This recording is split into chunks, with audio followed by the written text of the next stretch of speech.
Sahabat Bahtera, disclaimer on. Di awal, saya peringatkan apabila Anda mencari pengetahuan sedekah yang akan menarik keuntungan, sedekah yang akan melipat gandakan keberuntungan, menarik uang, atau apapun yang bersifat dagang, untung dan rugi, maka lewatkan video ini. Saya akan berbicara tentang rahasia sedekah yang mungkin saja Anda sudah tahu, tetapi Anda tidak mau tahu. Banyak orang yang tidak mau tahu hal ini. Tetapi karena ini merupakan rahasia terbesar dari sedekah, jadi saya akan ulangi lagi, yang mungkin saja para guru-guru sudah mengulanginya berulang kali, tetapi kita anggap angin lalu karena kita menganggap tidak ada keuntungan di dalamnya. Erat kaitannya dengan law of attraction. Jadi orang-orang menganggap bahwa apa yang kita pikirkan itu akan menarik pikiran yang sama. Apa yang kita rasakan akan menarik rasa yang sama. Jadi ketika Anda membutuhkan uang, ketika Anda perlu uang, hukumnya adalah Anda memikirkan uang. Anda berperasaan tentang uang.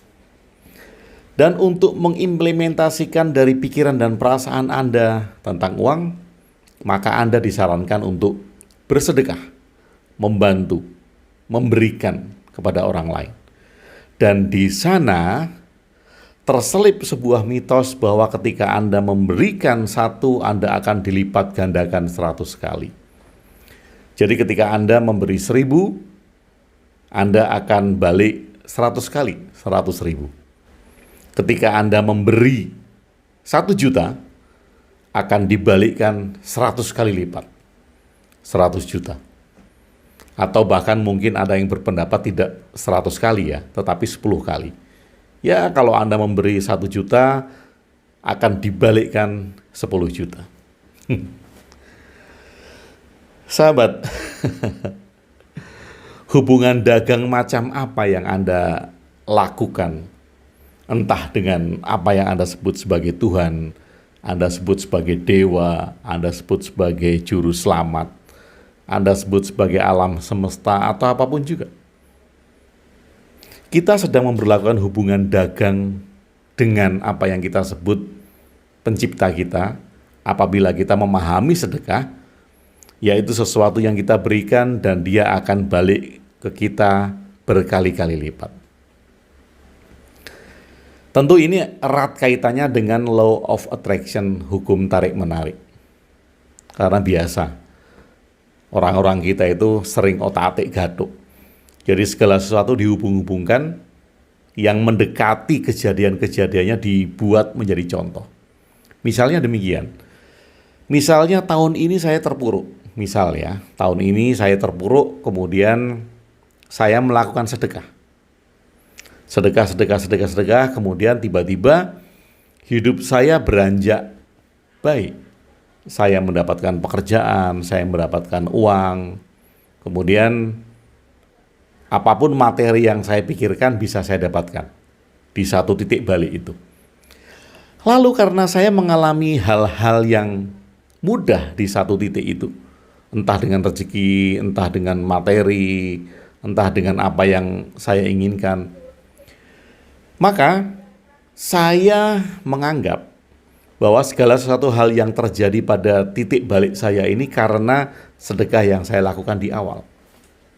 Dan banyak yang menganggap demikian. Pun demikian dengan law of attraction. Anda akan disarankan untuk memikirkan berulang-ulang apa yang Anda inginkan. Anda akan disarankan untuk merasakan dengan sangat apa yang Anda inginkan. Bahkan kemudian Anda disarankan, Anda dapat melihatnya dengan nyata, Anda dapat mendengarnya dengan nyata, Anda dapat merasakannya dengan nyata, atau bahkan kalau bisa Anda bisa menciumnya dengan nyata. Setiap hari, setiap saat, hal itu disarankan untuk Anda. Memikirkan, merasakan, mendengarkan, semua hal yang Anda anggap itu sudah terjadi saat ini dalam kehidupan Anda. Lalu apa yang terjadi? pada satu titik Anda akan mendapatkan apa yang kemudian Anda inginkan di awal tadi. Maka kemudian ada syarat di awal, setelah Anda pikirkan, setelah Anda rasakan, setelah Anda dengarkan dengan sangat, kemudian lepaskan. Nah, sebetulnya kuncinya kan di kata lepaskan ini. Artinya apa? Artinya bahwa apapun yang Anda alami, apapun yang Anda dapatkan, karena sudah Anda lepaskan di awal, ini bukanlah hasil dari upaya-upaya ini. Ini murni unpredictable, unexpected, dan tidak berlaku sama kepada semua orang. Karena apa? Karena unexpected, karena unpredictable. Melepaskan tadi, itu adalah sebuah metafora bahwa apa yang kita upayakan dengan memikirkan dengan sangat, merasakan dengan sangat, atau bahkan tadi kalau kita hubungkan dengan sedekah, kemudian kita bersedekah setiap hari, lalu di satu titik kita mendapatkan keuntungan, kita mendapatkan keberlimpahan, kita mendapatkan apa yang kita inginkan di awal. Apakah ada hubungannya apa yang saya dapatkan di titik ini dengan upaya sedekah atau law of attraction di awal? Ini nggak ada hubungannya. Tetapi banyak orang menghubung-hubungkan bahwa hasil yang didapat itu merupakan hasil aksi yang dilakukan. Ini adalah generalisasi. Kita hanya menghubung-hubungkan, kita hanya mencocok-cocokkan. Kalau seperti contoh saya tadi, kalau di awal saya sedang terpuruk, kemudian saya bersedekah, kemudian sampai satu titik kehidupan saya naik, saya akan mengklaim bahwa naiknya kehidupan saya, baiknya keuangan saya, baiknya keberlimpahan saya, itu adalah hasil dari aksi sedekah saya. Lalu, orang mengambil rumus, apabila mau mendapatkan hasil ini, lakukan aksi yang sama dengan yang di awal. Lalu apa yang terjadi? Tidak semua orang bisa mendapatkan hal yang sama. Nah, mengapa ini terjadi? Karena memang tidak ada hubungannya hasil tadi dengan aksi awal. Mengapa? Karena hasil ini adalah gift. Kalau kita menyadari ini gift, pemberian, ini adalah blessing, berkah. Jadi ini nggak ada hubungannya.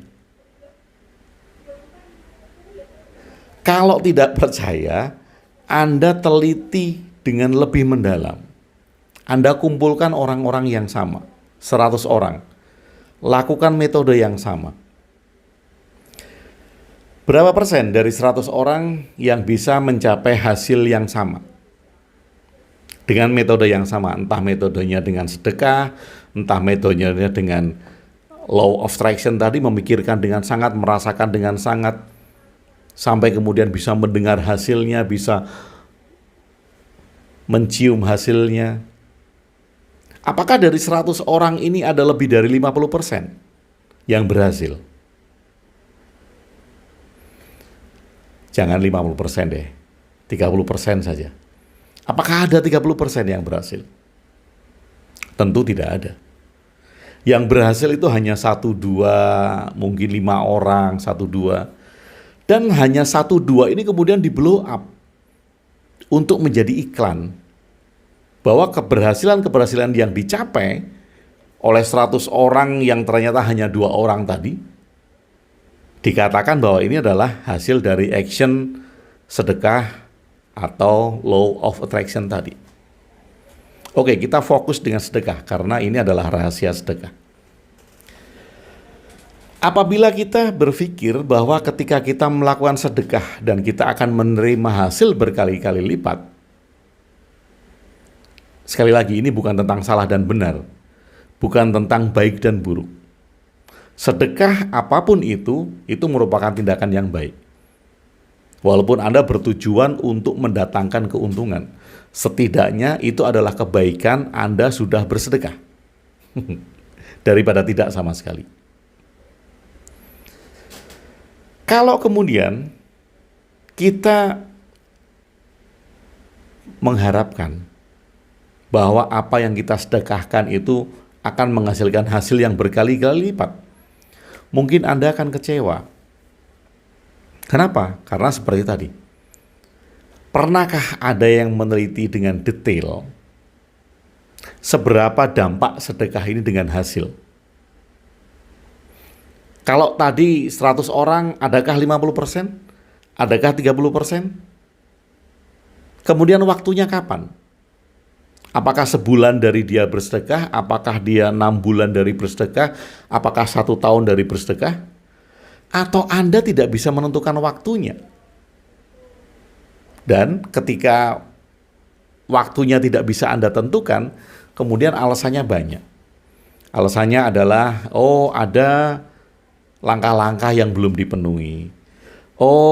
Hati Anda kurang bersih. Ibadah Anda kurang, ini Anda kurang, doa Anda kurang, puasa Anda kurang, dan seabrek argumentasi lain. Kalau memang ada argumentasi itu, maka buatlah 100 orang untuk percobaan secara detail dengan langkah-langkah yang sama. Sedekahnya sama, ibadahnya sama, doanya sama, puasanya sama, tindakannya sama, tutur katanya sama, 100 orang ini. Kemudian dengan semua persamaan itu, mulai sedekah dari Januari 2022. Kemudian berapa bulan? Mereka akan mendapatkan balik hasil. Profit konsisten dari sedekah itu. Istilahnya ya. Tidak ada yang pernah melakukan hal sedetail ini. Karena apa? Karena 100 orang yang berhasil hanya 1-2, kemudian itu dikatakan sebagai generalisasi bahwa keberhasilan dari sedekah ini nyata. Sahabat Batra, mari kita renungkan bersama-sama. Kalau hasilnya ini tidak bisa diprediksi, unpredictable, unexpected, sekali lagi ini merupakan gift, merupakan pemberian yang bukan kuasa kita sama sekali. Ini merupakan berkah, merupakan blessing. Lalu, kalau ini merupakan gift, pemberian, blessing yang tidak bisa kita perkirakan, tujuan utama sedekah ini apa? Rahasia dari sedekah ini apa? Sahabat Bahtera, rahasia dari sedekah itu adalah untuk diri kita sendiri. Untuk melatih ego kita. Untuk meminimais ego kita sehingga kita mau untuk memberi kepada orang lain. Untuk apa? Untuk melatih kebaikan hati kita. Untuk melatih kerendahan hati kita. Jadi sedekah ini nggak ada urusannya dengan hasil. Tidak ada kaitannya dengan hasil yang akan diterima. Karena hasil yang akan diterima, kalau dia berupa gift, dia berupa berkah, dia berupa blessing, dia akan hadir pada semua orang tanpa kecuali.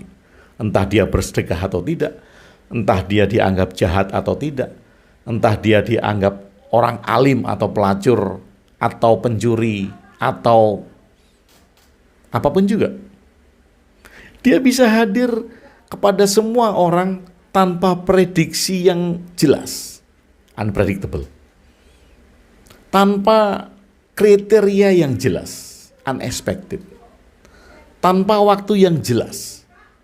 Karena bukan sesuatu yang bisa diukur secara ilmiah. Nggak ada yang bisa ngukur itu. Siapa yang bisa ngukur? Kalau Anda bisa ngukur, Anda bisa taruh di komen. Atau kalau Anda sudah melakukan penelitian itu, Anda bisa di komen.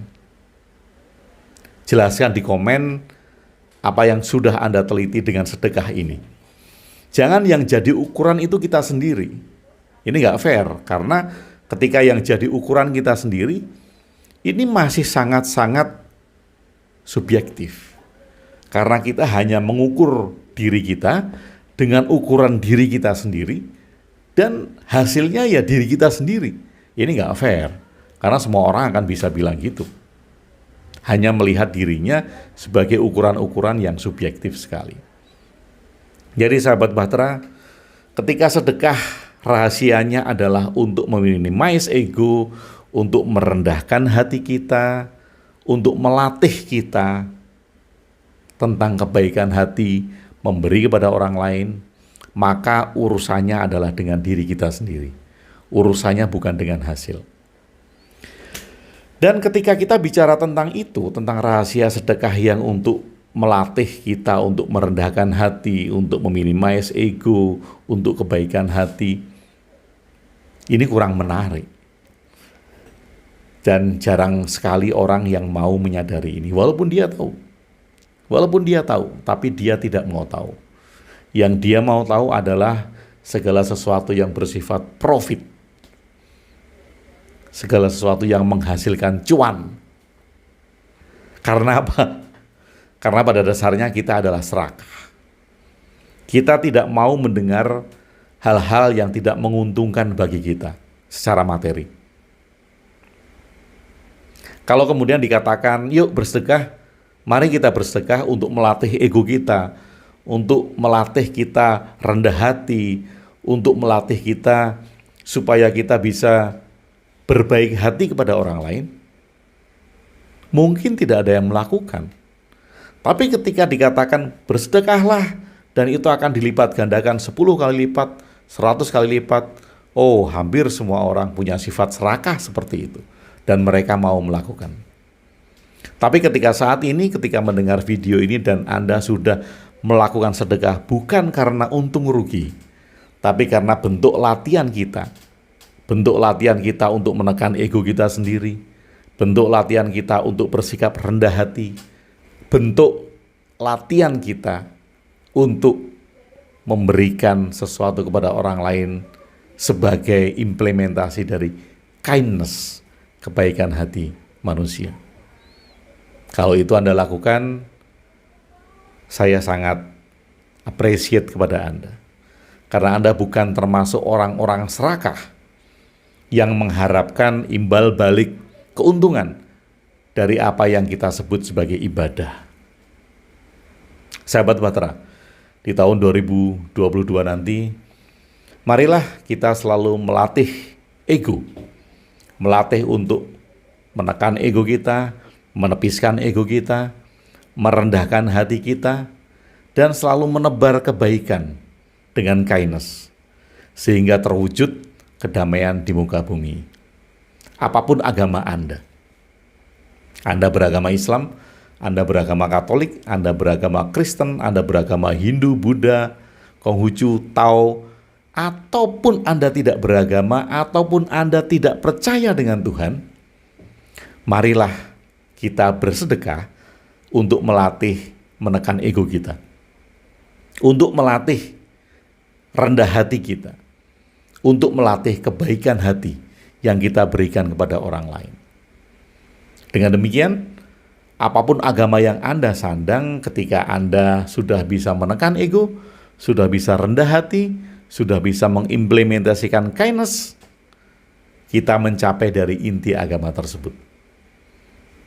Kalau Anda tidak beragama, kalau Anda tidak bertuhan, tapi Anda tetap melakukan kebaikan hati, itu adalah jalan-jalan damai Anda. Dengan demikian, kita tidak terkungkung lagi oleh agama, kita tidak terkungkung lagi oleh keyakinan, kepercayaan, entah percaya Tuhan ada atau tidak. Tetapi kita bisa menjadi manusia yang baik di muka bumi.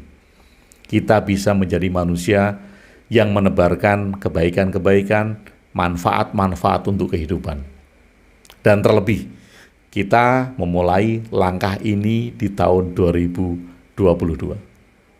Sahabat Bahtera, mari terus kita lakukan latihan-latihan untuk menekan ego kita sendiri. Dan kita sebarkan kebaikan hati seluas-luasnya, sehingga tercipta kedamaian di muka bumi, dan langkah Anda menjadi rahmat bagi seluruh alam semesta.